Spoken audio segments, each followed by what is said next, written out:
While never working at the Frankfurt School, Walter Benjamin was closely allied to it. He had an intense debate with Adorno about the nascent mass culture and popular media in which commodities are produced immediately for mass consumption. That is, about mass products whose only use value is their exchange value, and of which Adorno had argued that they would reduce consumers to politically apathetic cogs in the machinery of cultural industry. Now, Adorno was extremely pessimistic and perceived all of mass culture as a living hell, even regarding the cacophony of jazz as the epitome of the decay of high culture. Benjamin, however, was much more optimistic. While melancholic in tone, his work is imbued with a messianic idea of salvation, a theological idea, in fact, hidden in the logic of historical materialism, like he said, a dwarf in a chess-playing machine.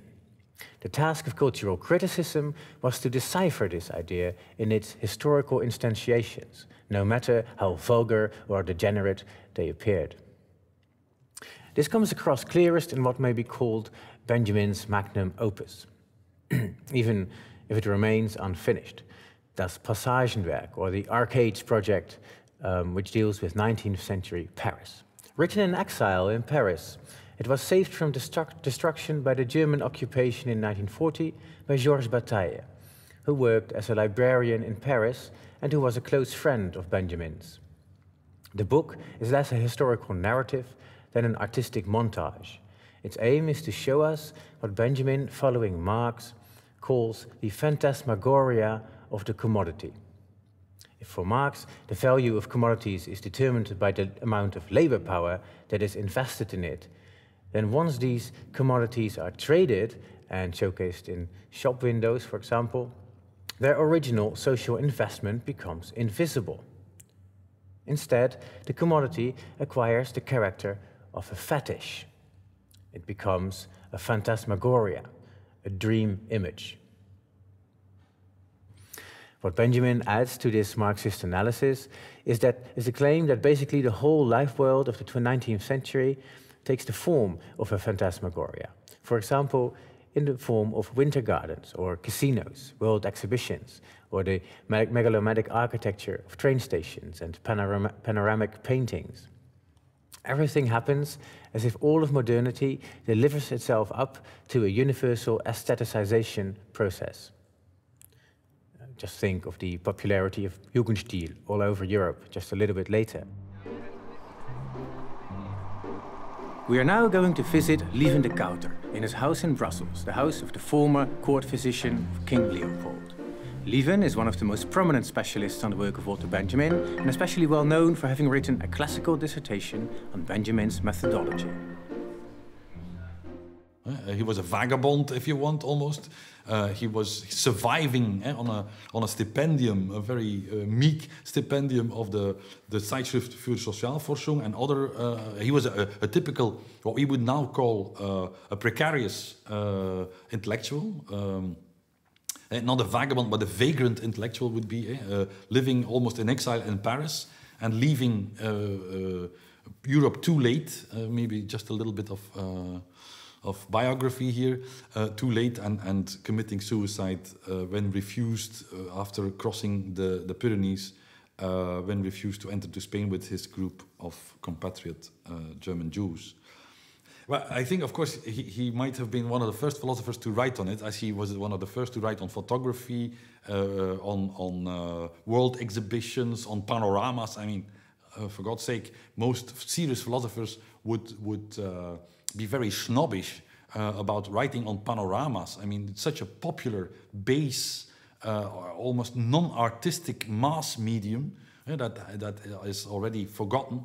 This circular painting of cities and mountainscapes, a very Disney-like attraction on Sunday afternoons for families. But he was fascinated by world exhibitions and arcades and panoramas and caricatures. So anything that was popular for him, it was the popular culture taking over high art that is in fact one of the main aesthetic transformations of modernity. Benjamin is maybe, in fact, one way to frame Benjamin, again, from a fresh, no theology, no materialism, is he is the first and maybe one of the best, well, not the first, but one of the first and one of the best and one of the most inspiring Freudo-Marxists. The mesmerizing quality of the commodity, which of course he was like documenting in the shop windows of his arcade project, so to speak. He uses the sex appeal of das Anorganische, the sex appeal of the anorganic, which is, and then we need long footnotes referring to Freud's text, Jenseits des Luchtprinzips, beyond, etc., etc. So this is Freud and Marx in one. So Marx says we fall in love with the cup of tea that we see in a shop window, because this cup of tea suddenly appears as if it's falling from the sky, no production, no labor, certainly no child labor, but just this form, this libidinal object. Freud says, what is fetishism? Fetishism is the fixation on the last object before the unconceivable female sex. And then you can, of course, discuss with Freud whether it is the castrated sex that is so unthinkable, or just the otherness of the vagina. But anyhow, the fetishist focuses on fur, pubic hair, on feet. You don't have to make, if you say naked feet, you might see something more. Stockings, again, quite easy to understand. Underwear. And I think we are almost complete. I think these are the most... Leather, maybe. And leather sometimes. So fetishistic objects that are, in fact, a stand-in. Yeah? That's a second element that he brings in. Third element, the anorganic.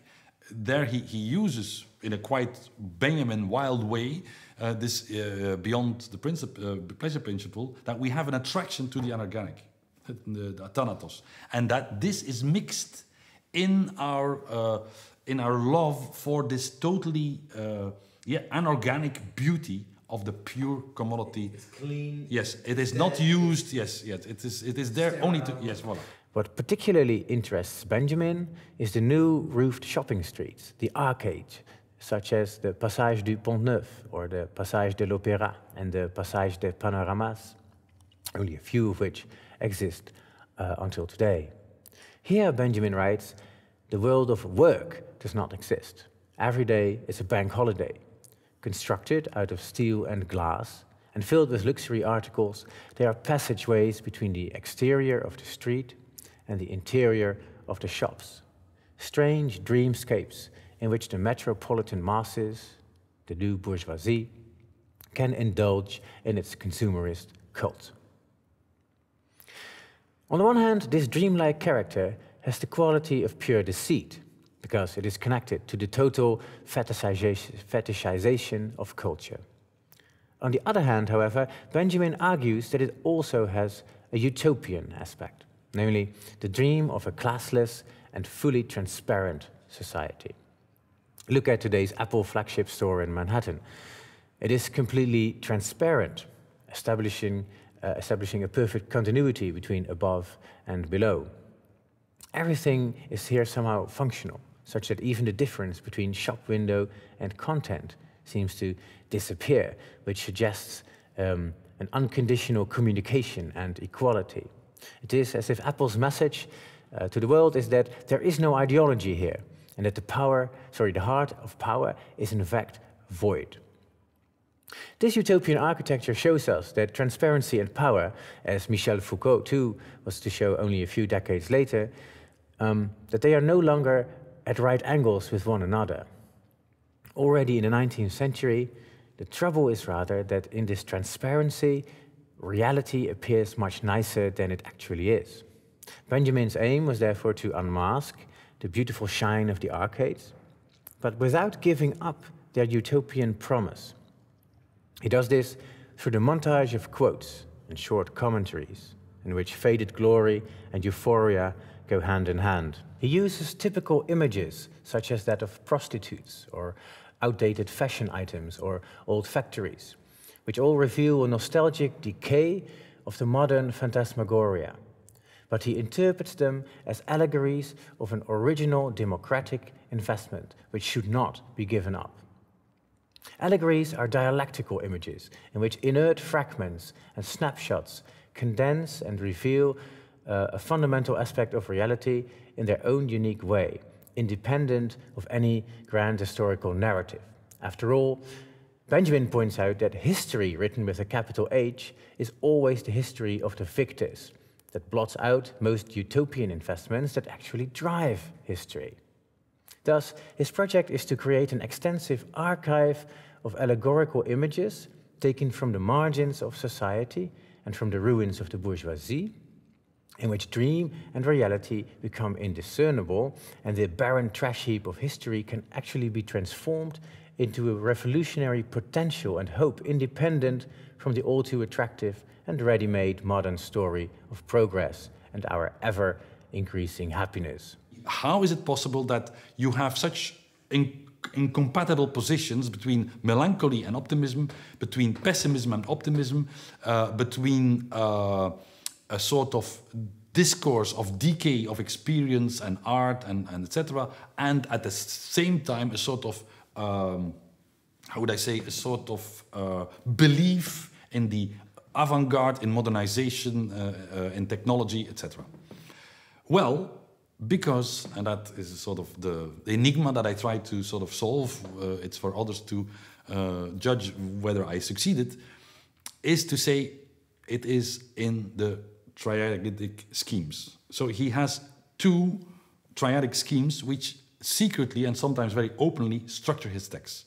One is what I call the vertical axis, which is schemes that I found in the then published, for the first time published, then we speak for early 90s, published working notes, volume 6 and 7 of the complete works, where he speaks about Naturgeschichte, a very important term, natural history, a sort of the mythical eternal return, a sort of circular history. Think of spring, summer, autumn, winter. That's one way, but also the mythical circle of Nietzsche, of old mythologies, etc. So the mythical worldview, which then comes back in the works of Goethe, and so he was obsessed by this Naturgeschichte. Then you have Weltgeschichte, and then you have the theological realm of Gottesgeschichte. So world history and divine history. These three make like three layers of any phenomenon. Then there is the horizontal axis, which is more important, much more important in the work, and much more important, in fact, and much more clear to anybody from a monotheistic background. It is the messianic axis, the horizontal axis, as I called it, namely paradise, fall, redemption. I claim that these axes are the explanation of both the two enigmas of his work, namely what is a dialectical image in the Passagenwerk, and what is a monad, and what is his monadology in the famous Ursprung des deutschen Trauerspiels. Dissertation on the origin of the German tragedy. Yes, his failed PhD. In every detail, in every work, work of an author, or the oeuvre of an author, or in the Passagen, or in the figure of the prostitute, or in the figure of the flaneur, project, as it were, the vertical axis, or at least the horizontal axis, you have an image of the total world, monadology.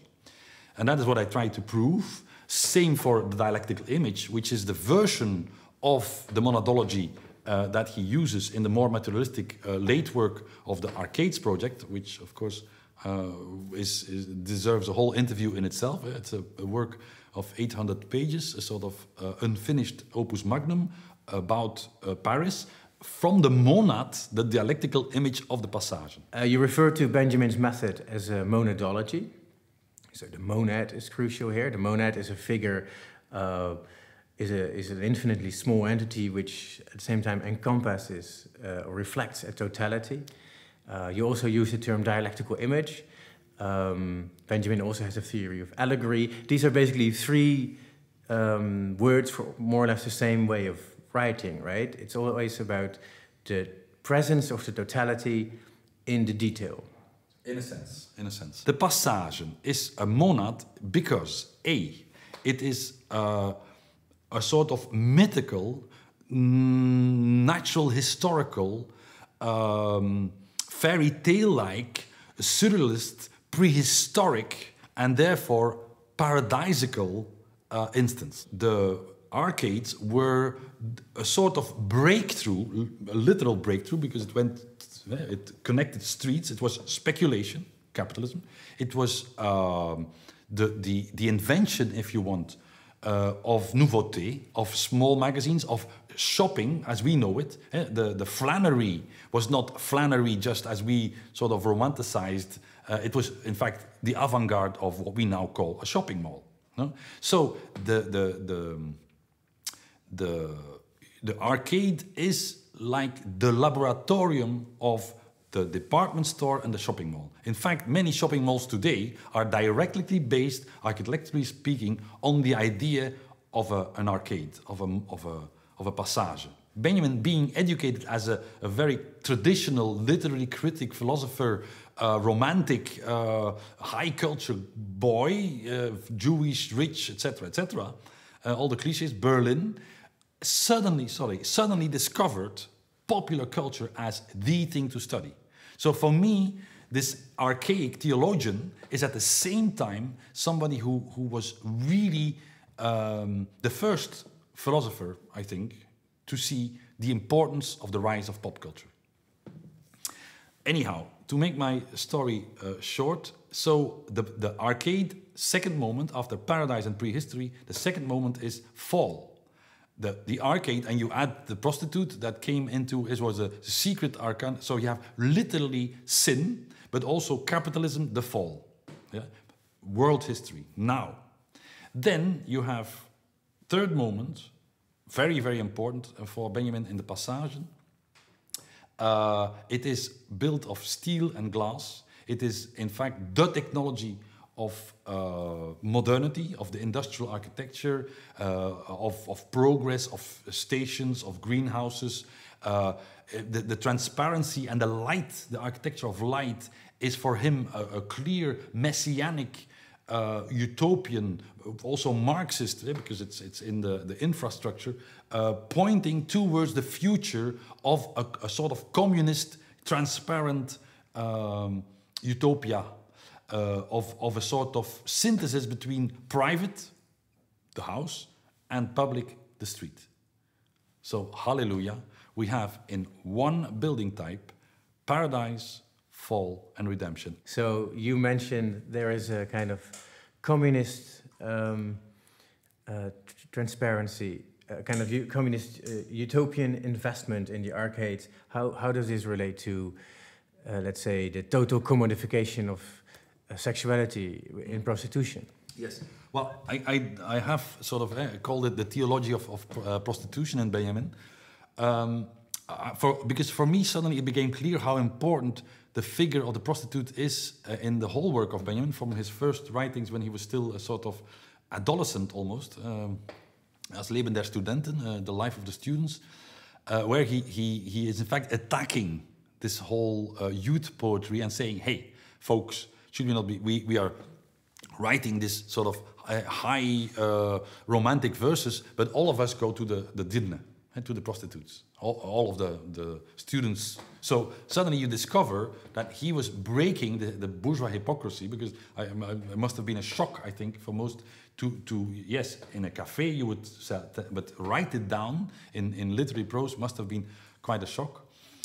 So he wanted to be real, true to himself, and said, okay, we have to like find the synthesis between the beloved and the hooker. And for him, a lifelong prostitution was, again, at the same time, prehistoric and in a sense paradisical.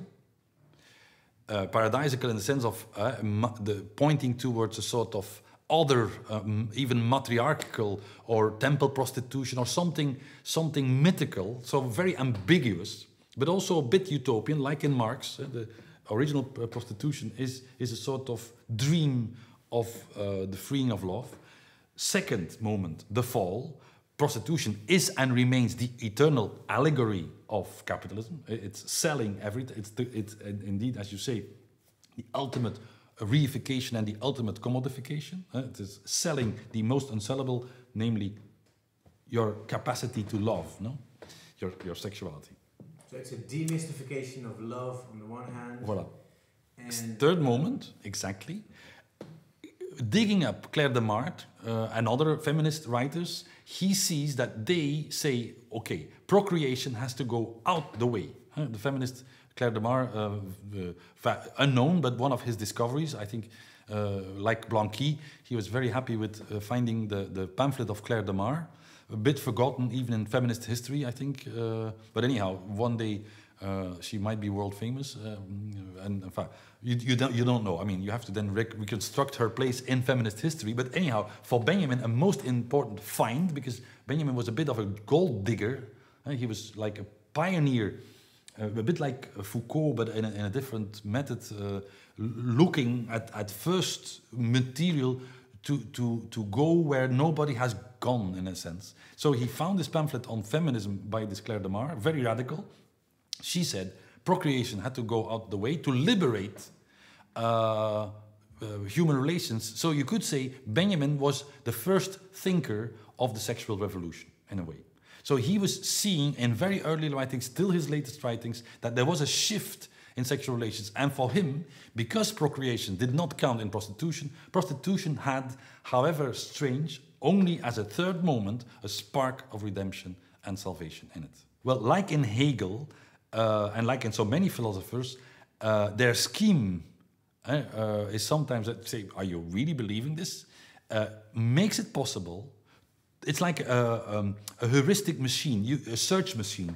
Once you use these three moments, you can look at realities and find things that you haven't seen before. And it's A, and B, if you are, like most melancholics, bipolar, and Benjamin was bipolar in a way that was almost pathological, that you can then, the two poles, namely the euphoria, the optimism, and the pessimism, the melancholia, you can make them fruitful because both are true. And the hidden monadology, the sort of hidden structure that you don't tell to all your readers, only specialists can see this theological, the hidden dwarf in the chess machine, then you can have the most incomprehensible, you can at the one hand say there's the decay of the aura and there's the decay of experience, and on the other, in another text, you can say there is no times of decay. Two quotes of Benjamin. How can somebody in his right mind say these two things at the same time? Well, because of the triad, this hidden dialectic underneath it. So, voila, Benjamin has no riddles anymore. Until you then start to read a new text, and then you know nothing anymore. Anyhow. Besides a new kind of cultural archivist, Benjamin was also a prominent art critic. This explains Benjamin's interest in Romanticism. With Hegel, we have seen that Romanticism already goes beyond the idea of art as mere sensory appearance of the idea, and that it presupposes a reflexive moment which is more religious than artistic. For Benjamin, this means that the task of art criticism is not just to decide whether something is a work of art or not, but rather to continue and extend the reflexivity that is already at work in the artwork itself. Criticism in this sense doesn't judge the work of art, but it completes it. The ultimate aim of Benjamin's work was to reveal historical transformation in the way in which we experience the world. If modern art can be characterized by a certain ongoing crisis or uncertainty about the way in which art must deal with reality, then for Benjamin this is part and parcel of a more general decay in our capacity to experience the world.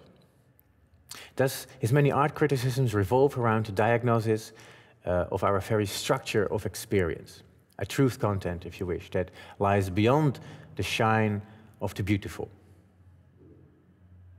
In an important essay, Benjamin discusses the poet Charles Baudelaire, whom just like Foucault one generation later, he regards as the modern artist par excellence. Why is this?